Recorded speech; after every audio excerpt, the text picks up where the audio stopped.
apply your knowledge of the sides and angles of isosceles triangles. We're going to find each missing measure. So when we take a look at the first problem here, we've got two sides congruent. So that tells us that we are working with an isosceles triangle, and what we want to find is we want to find missing angles here. And what we know from our isosceles triangle theorem is that if this angle is 68, then this angle is also 68 degrees. Base angles are congruent in isosceles triangle, but with the isosceles triangle theorem, it says if two sides of a triangle are congruent, then the angles opposite those sides are congruent.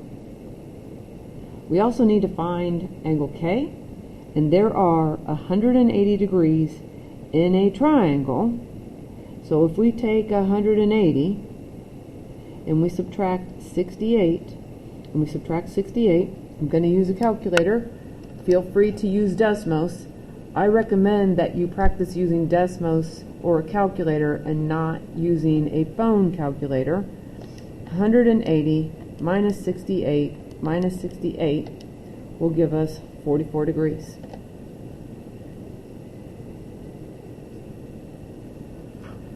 So on number 2 here, we are given the vertex angle, but what we also know is that across from this side and across from this side are our base angles, and base angles are congruent. So what we've got, we know the vertex angle. If we take 180 minus 106, we get 74 degrees.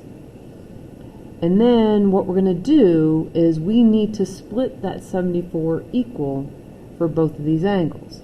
So 74 divided by 2 is 37, and if the measure of angle C is 37, then the measure of angle E is also 37. Once again, not a lot of space here, but I did 74 divided by 2 equals 37. Problem number 3.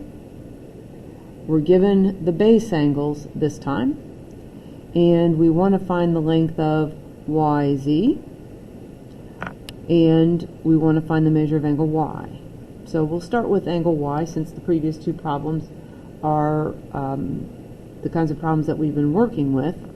And once again, there are 180 degrees in a triangle, so we can take 180 minus 77 minus 77, and if I grab the calculator again, 180 minus 77 minus 77 is 26. So our measure of angle Y, our base angle, our vertex angle is 26 degrees. Well, the other part here is, because this angle is 77 degrees and this angle is 77 degrees, the length of this side is the same as the length of this side. And that's the converse of the isosceles triangle theorem. So since XY is 12, then YZ is also 12.